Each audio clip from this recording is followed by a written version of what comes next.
सरकार जस्तो भयो भने देश जस्तो हुन्छ। र चुनावमा जनताले भोट हालेर आफ्नो विवेक प्रयोग गर्यो भने बल्ल यो परिवर्तन सम्भव छ। एउटा नेताले एउटा पार्टीले यो सबै कुरा गर्न सक्ने होइन।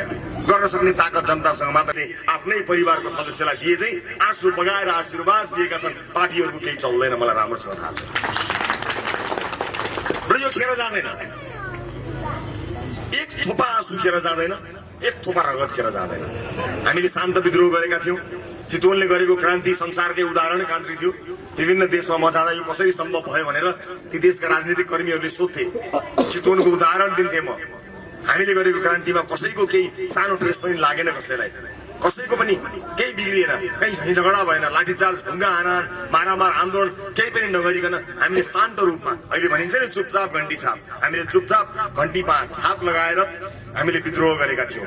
बस अब फेरि त्यसैलाई अलि महत्त्वपूर्ण बनाउने बेला आएको छ। त्यसैका माध्यमबाट हामी परिवर्तन गर्न सक्छौँ।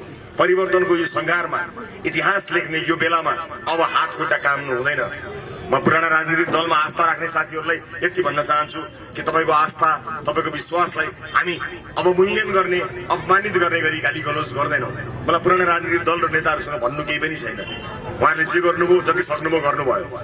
अब नयाँ पुस्ताको पालो आएको छ। इमान्दारितापूर्वक काम गर्न सक्छु भने यस देशमा सम्भावना छ। हामीले भनेको त्यति हो। यति भन्दा थुन्नुपर्ने केही पनि थिएन। ठिकै छ, लडौँला भनेको यति हो। भ्रष्टाचार नगर, यति भन्दा बच्चाहरूलाई गोली ठोकेर मार्नु पर्दैन थियो, मलाई थुन्नु पर्दैन थियो। हामीले के मागेको र मेरो घर बनाइदियो भने होइन, मलाई जग्गा जमिन जोडिदियो भनेको होइन। मागेको यति हो कि जनताले उपचार गर्न पाउनु पर्यो।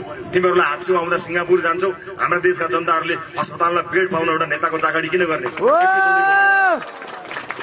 मेरो प्रश्न यति हो।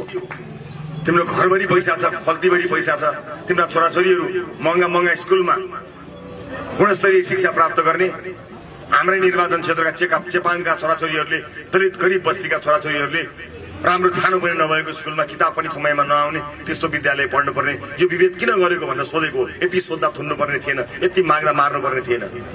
यति मागेको, योभन्दा बढी मागेको होइन। तर अब यसलाई परिणाममा लिएर जानुपर्ने छ। भन्नुपर्ने कुराहरू धेरै कम छन्, गर्नुपर्ने कामहरू धेरै छन्। हामी तयार भएर बसेका छौँ। यस अगाडि पनि मलाई भन्थे यो एउटाले जित्ला यसले के गर्ला भन्थे। तर 21 जना होनहार साथीहरूलाई हामीले लिएर गयौँ। हामीले संसदमा के गर्यौँ भन्ने कुरा मैले भनिरहनु पर्दैन। यहाँले देख्नु भएको छ के थियो र नेपालको संसद यस अगाडि। त्यही एउटा बजेट भाषण हेर्थे मान्छेले, के को भाउ बढ्यो, के को भाउ घट्यो, कर्मचारीको तलब बढ्यो कि बढेन भनेर हेर्ने संसद थियो। बाँकी समय त निनाउने, हाई गर्ने, खैनी मोल्ने संसद थियो। हामीले जिउँदो जाग्दो संसद बनायौँ। प्रत्येक सेसनहरूलाई युवाहरूलाई हेर्ने बनायौँ। 101 होनहार जेन्जी पुस्ताकै सांसदहरूलाई समेत हामीले अघिल्लो पटक संसदमा लिएर गयौँ र देशलाई भन्यौँ, हेर संसद यस्तो हुन्छ, यसपटक फेरि भन्नुपर्नेछ, संसद यस्तो हुन्छ, सरकार यस्तो हुन्छ।